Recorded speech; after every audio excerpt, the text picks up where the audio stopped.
Bonjour à toutes et à tous et bienvenue dans les Nouvelles Légendaires, le podcast de Radio Alpa qui revisite un fait d'actualité par le prisme de la légende et du folklore. Aujourd'hui, la légende de Zélémie.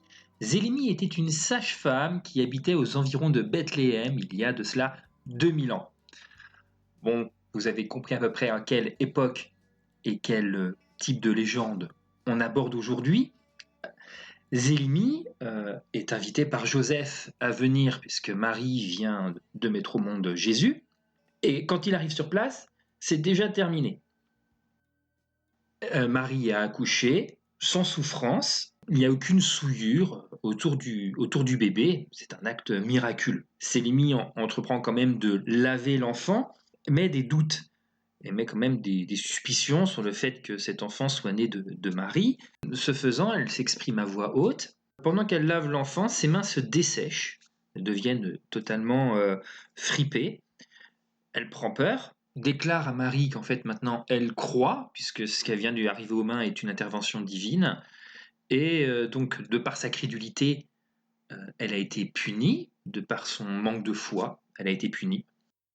Et donc, se repentant, elle récupère l'usage de ses mains. Alors, cette légende, vous ne la trouverez pas dans la Bible. Voilà, elle se trouve dans un texte dit apocryphe. C'est un texte qui n'est plus dans le canon biblique.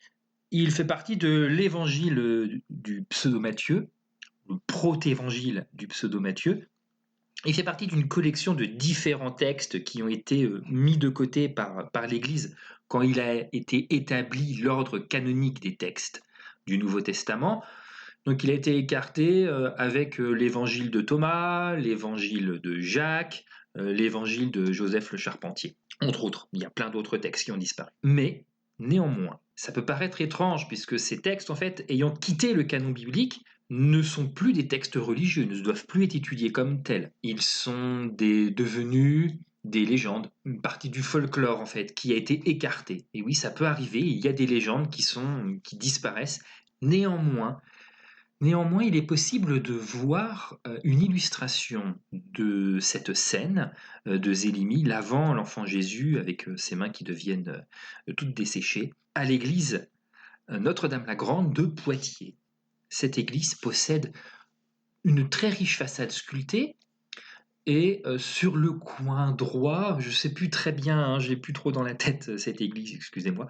Pour le coup, sur le coin à droite, en haut, voilà, au-dessus de la troisième porte, il y a une petite vasque en fait, ou avec un enfant qui est lavé en fait.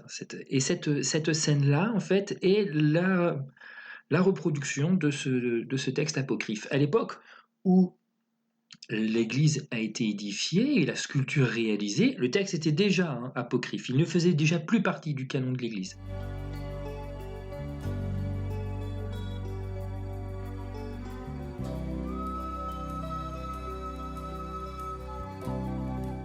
Pourquoi l'utiliser alors ? C'est simple, cette illustration connue illustre parfaitement l'idée que l'Église veut envoyer auprès des fidèles, c'est-à-dire fait de croire, sous peine d'avoir une punition divine, dans le cas de Zélémie, et de se soumettre à la volonté divine, au dogme qui se trouve à l'intérieur du bâtiment.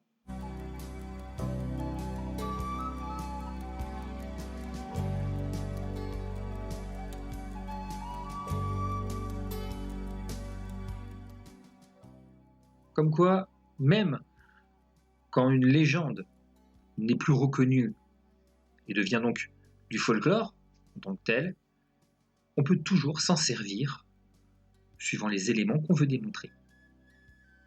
C'était Les Nouvelles Légendaires, le podcast de Radio Alpa.